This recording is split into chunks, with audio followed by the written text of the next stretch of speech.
कितना अच्छा होता कि एसिड बिकता ही नहीं, बिकता नहीं तो किसी पर फिकता भी नहीं। ये डायलॉग फिल्म छपाक का है। फिल्म में acid attack survivor Lakshmi Agarwal की कहानी को बयां किया गया है। लक्ष्मी पर 2005 में एसिड फेंका गया था। इस घटना को करीब 17 साल हो गए, लेकिन फिल्म का ये डायलॉग दिल्ली के द्वारका में हुए स्कूली छात्रों पर एसिड अटैक की घटना पर एकदम फिट बैठता है। अब तक दिल्ली में 2018 में एसिड अटैक के 11 और 2019 में 10 मामले सामने आए थे, लेकिन 2020 में ये घटकर 2 रह गए थे। तब देश में लॉकडाउन था और पूरे देश की बात करें तो 2018 में एसिड अटैक के 228 मामले सामने आए थे।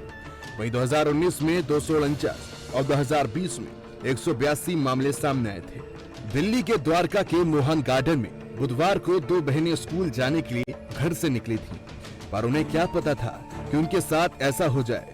गौर कीजिए, तस्वीरों पर बाइक पर आए 2 युवकों ने 17 साल की लड़की पर एसिड फेंक दिया और फरार हो गए।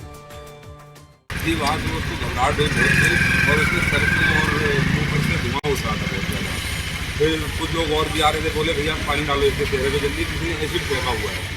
लड़की भी बोल रही थी कि एसिड फेंक दिया मेरे ऊपर किसी ने, और उसको कुछ समझ में नहीं आ रहा था, बिल्कुल एकदम घबराई हुई बहुत ज़्यादा थी। और मैं भी देख के घबरा गया, सब लोग घबरा गए क्या हुआ क्या हुआ। पानी नजर आया तो मैंने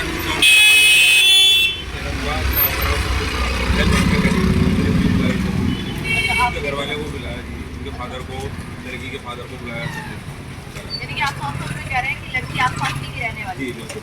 तो आप जब लड़की को पहले देखा है? नहीं मैम, पहले नहीं देखा, वो बच्ची है छोटी सी, कितनी उम्र होगी? कितनी उम्र होगी?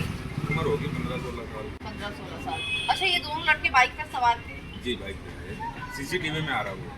मैंने अपनी आंखों से लड़कों को नहीं देखा, बट सीसीटीवी में आ रहा। अच्छा, लड़की पर आपने पानी डाला जिस वक्त, उस वक्त क्या ज्यादा गंभीर हालत में थी क्या? जी बिल्कुल, उसी टाइम की बात है ना, तो बहुत ज्यादा गंभीर हालत। इसके बाद पुलिस ने कार्रवाई करते हुए 3 आरोपियों को गिरफ्तार कर लिया। इसमें मुख्य आरोपी सचिन अरोड़ा, उसके 2 दोस्त हर्षित अग्रवाल और वीरेंद्र सिंह बताए जा रहे हैं। पुलिस के मुताबिक आरोपियों ने फ्लिपकार्ट से एसिड खरीदा और छात्रा पर फेंक दिया। जानकारी के मुताबिक बिक्री पर प्रतिबंध के बावजूद इतनी आसानी से एसिड का उपलब्ध होना पुलिस और प्रशासन पर तमाम सवाल खड़े कर रहा है। हालांकि इस पर अभी तक कंपनी का कोई बयान सामने नहीं आया। दिल्ली महिला आयोग पिछले कई सालों से बार बार रिकमेंडेशन दे रहा है, नोटिस इशू कर रहे हैं, समन्स इशू कर रहे हैं कि कब रिटेल सेल ऑफ एसिड को बैन करोगे। आज दिल्ली की ये हालत है कि दिल्ली में कोई भी जाकर, जैसे सब्जियां मिलती है ना, उस तरीके से कहीं से भी आसानी से एसिड खरीद के ले आता है और किसी के ऊपर भी डाल देता है। तो ये कब तक चलता रहेगा? क्यों सरकारें सो रही हैं और क्यों वो इसके ऊपर निर्णय नहीं लेती कि रिटेल सेल ऑफ एसिड को पूरी तरीके से बैन किया जाए? दिल्ली महिला आयोग नोटिस इशू करेगा और इंश्योर करके रहेगा कि retail sale of acid ban हो, क्योंकि जब एक लड़की के ऊपर एसिड फेंका जाता है ना, तो उसकी पूरी की पूरी रूह कांप जाती है। इतनी बुरी तरीके से उसको जख्मी करा जाता है और उसकी जिंदगी पूरी तरीके से बर्बाद कर दी जाती है। तो कुछ सरकारें, क्योंकि वो सो रही हैं, वो retail sale of acid ban नहीं कर रही। इससे हम रुकेंगे नहीं। अगर कोर्ट तक जाना होगा तो दिल्ली महिला आयोग कोर्ट जाएगा और रिटेल सेल ऑफ एसिड को बैन करा के रहेगा। हालांकि जांच में पता चला है कि आरोपी सचिन अरोड़ा और पीड़िता सितंबर तक दोस्त थे, लेकिन इसके बाद दोनों का ब्रेकअप हो गया। उसके बाद आरोपी ने एसिड फेंकने का फैसला किया। आरोपी लड़की के पड़ोस में ही रहता है। आरोपी ने अपने दोनों दोस्तों के साथ मिलकर 3 महीने तक इसकी साजिश रची और फिर वारदात को अंजाम दिया।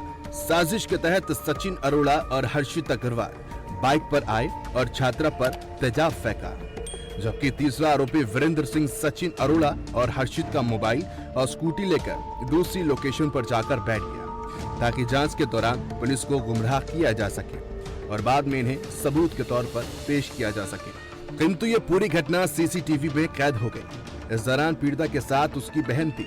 चेहरे पर एसिड गिरने से छात्रा का चेहरा जल गया और उसकी हालत गंभीर बताई जा रही है। रिपोर्ट के मुताबिक एसिड अटैक में उसका चेहरा 8% तक जला है। इसके साथ ही उसकी आंखों पर भी प्रभाव पड़ा है और शुरुआती जांच में यह भी पता चला कि इस हमले में नाइट्रिक एसिड का इस्तेमाल किया। इसके बाद सैंपल को फॉरेंसिक जांच के लिए भेज दिया है। भले ही आरोपी पकड़े गए हैं, लेकिन जो कंपनियां आदेशों के बाद एसिड को बेचती हैं, उन पर लगाम लगाने की जरूरत है और दिल्ली में हुए इस एसिड अटैक से सीख लेने की जरूरत है ताकि फिर ऐसी कोई घटना ना घटे। खैर, ये तो वक्त ही बताएगा कि आखिर इस मामले के बाद सरकार क्या ठोस कदम उठाती है। ब्यूरो रिपोर्ट, खबर फास्ट।